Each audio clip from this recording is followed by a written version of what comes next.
গুগলের সুন্দর Pichai, আমাজনের Jeff Bezos কিংবা ফেসবুকের মার্ক জাকারবার্গ, যাদের আধিপত্য প্রযুক্তি খাতে। এবার তাদের একই মঞ্চে দাঁড় করালেন দ্বিতীয়বারের মতো প্রেসিডেন্ট হওয়া ডোনাল্ড ট্রাম্প। প্রেসিডেন্টের অভিষেক অনুষ্ঠানে প্রযুক্তি নেতাদের প্রাধান্য, এমন ঘটনা আমেরিকাবাসী খুব কমই দেখেছে।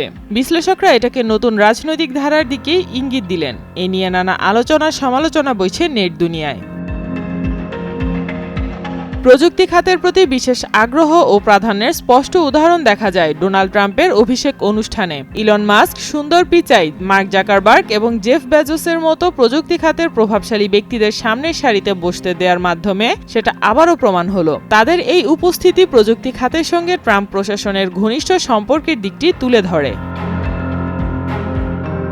মার্কিন প্রেসিডেন্টের অভিষেক অনুষ্ঠানে প্রযুক্তি খাতের শীর্ষ ব্যক্তিত্বদের উপস্থিতি এবং আসন বিন্যাস নিয়ে ব্যাপক সমালোচনা শুরু হয়। অনুষ্ঠানে মন্ত্রিসভার প্রস্তাবিত সদস্যদের সামনের সারিতে বসানো হয়েছিল এই বিশিষ্ট ব্যক্তিদের। সমালোচকরা এই ঘটনাকে যুক্তরাষ্ট্রে অল্প কিছু মানুষের হাতে ক্ষমতা কেন্দ্রীভূত হওয়ার প্রতীক হিসেবে দেখছেন। এটি গণতন্ত্রের উপর প্রযুক্তি খাতের নেতাদের প্রভাবকে ইঙ্গিত করে বলে মনে করছেন অনেকে।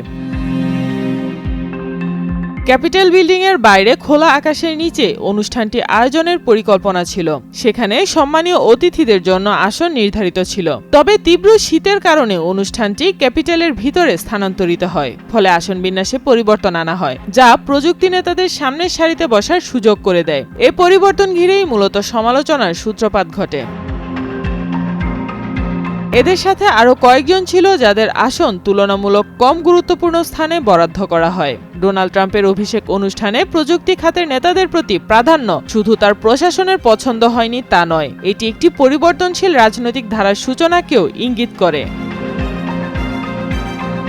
অনুষ্ঠানে উপস্থিত মন্ত্রিসভার প্রস্তাবিত সদস্যদের চেয়ে সম্মানের আসনে প্রযুক্তি নেতাদের বসানো নিয়ে সমালোচনার ঝড় ওঠে। ম্যাসাচুসেটসের সিনেটর এলিজাবেথ ওয়ারেন বলেন, বড় প্রযুক্তি বিলিয়নিয়ারদের সামনের সারিতে বসানো আমাদের গণতন্ত্রের জন্য একটি গুরুত্বপূর্ণ বার্তা বহন করে। ডেমোক্রেটিক বিশ্লেষকদের মতে প্রযুক্তি খাতের সঙ্গে এ ধরনের সম্পর্ক একটি নতুন ধরনের অলিগার্কি তৈরি করেছে, যা গণতন্ত্রের ভারসাম্যকে বিপর্যস্ত করতে পারে।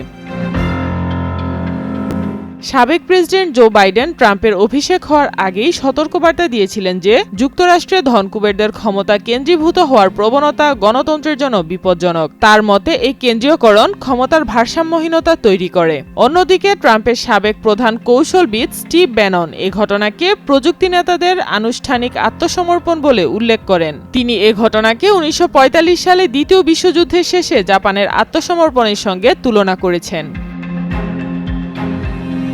রোটন্ডায় আসন কমতির কারণে কংগ্রেস সদস্যদের পরিবারের অনেকেই প্রবেশ করতে পারেননি। এতে ক্ষোভ প্রকাশ করে কড়া সমালোচনা করেন ডেমোক্রেটিক মিডিয়া বিশ্লেষক রন ফিলিপোকস্কি। তিনি বলেন, দেখে মনে হচ্ছিল অলিগার্কদের জন্য আলাদা নিয়ম।